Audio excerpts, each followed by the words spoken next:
If you are serious about building wealth in 2026, this is the year you stop guessing where your money should go. Because it is not just about investing. It is about investing in the right order. Most beginners ask, should I do a 401k or a Roth IRA? But that is the wrong question.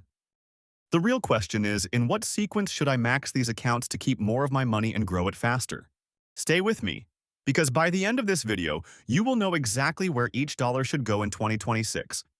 Let's begin with the updated contribution limits. For 2026, the 401k contribution limit is $2,4,500. If you are 50 or older, you can contribute additional catch-up contributions on top of that. For IRAs, including Roth IRAs, the contribution limit is $7,500, with additional catch-up available for those 50 and older.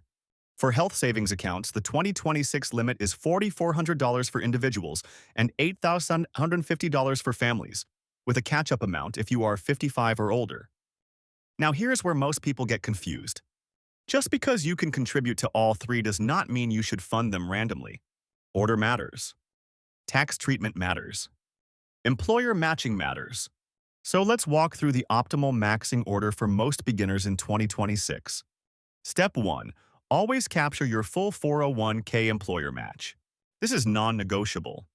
If your employer matches 4%, 5%, or even 6% of your salary, that is an instant 100% return on your contribution. There is no ETF on earth that guarantees that. So your first dollars go into your 401k until you get the full match. Not above it yet. Just enough to capture every free dollar. If you earn $70,000 and your employer matches 5%, that means you contribute $3,500 to unlock their $3,500. You have just doubled your money instantly. Once you secure the match, we move to step 2. If you qualify for a Roth IRA, this is usually your next priority. Why? Because Roth IRAs give you tax-free growth and tax-free withdrawals in retirement. And unlike a 401k, you typically have far more investment options and lower fees. In 2026, you can contribute up to $7,500. But income limits apply. If you are within the eligibility range, aim to max this out next. Why before fully maxing your 401k? Because Roth IRAs offer flexibility. You can withdraw contributions, not earnings, without penalty. There are no required minimum distributions. And you control the account completely, not your employer. After you secure the match and max your Roth IRA, we move to step 3. If you are eligible for a health savings account, this account is incredibly powerful. An HSA is often called the most tax-advantaged account in America. Here is why. Contributions are tax-deductible. Growth is tax-free. Withdrawals for qualified medical expenses are tax-free. That is triple tax advantage. In 2026, the limits are $4,400 for individuals and $8,150 for families. If you treat your HSA as an investment account instead of a spending account, you can let it grow for decades. Many people use it as a stealth retirement account. You pay current medical expenses out of pocket, keep the receipts, and allow the HSA investments to compound. Later in life, you can reimburse yourself tax-free. After age 65, you can even withdraw for non-medical expenses, paying only ordinary income tax, similar to a traditional IRA.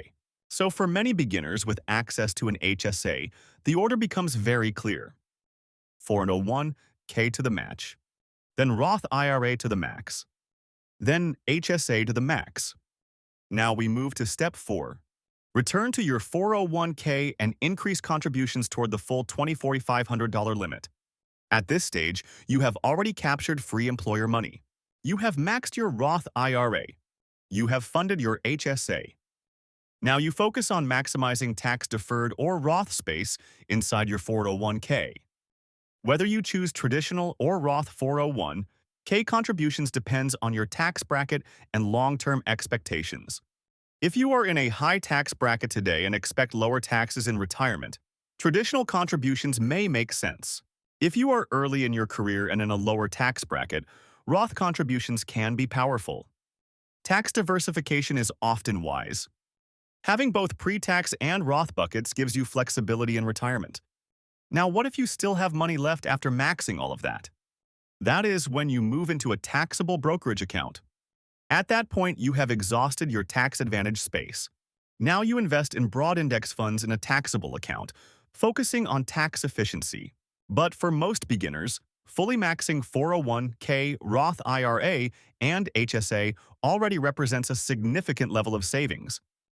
Let's simplify this into a clear hierarchy. First, 401k up to employer match. Second, max Roth IRA if eligible. Third, max HSA if eligible. Fourth, return to 401k and max it out. Fifth, invest in taxable brokerage. Now let's address a few common questions. What if I cannot afford to max everything? Then follow the order proportionally. Even small consistent contributions following this sequence create structure. What if I do not qualify for a Roth IRA?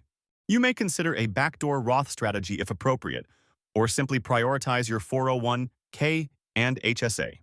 What if my employer plan has high fees? You still capture the match first. Free money outweighs reasonable fee differences. Then use lower-cost index funds where possible. What if I am self-employed?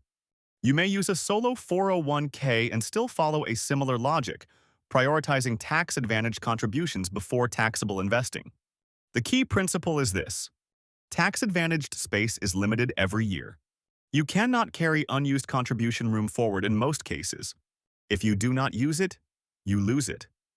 And over decades, that lost compounding adds up to hundreds of thousands of dollars. The difference between random investing and strategic investing is not luck. It is structure. If you consistently follow the correct maxing order, you reduce taxes, capture employer benefits, and maximize compounding. And remember, investing is not about timing the market. It is about time in the market. When you automate contributions into these accounts every month, you remove emotion from the equation. You let the system work for you. If you want, in the next video I can break down exactly how much you need to invest monthly to hit $1 million by retirement using these 2026 limits. Subscribe if you want simple, structured investing guidance without hype. And let me know in the comments which account you are focusing on in 2026.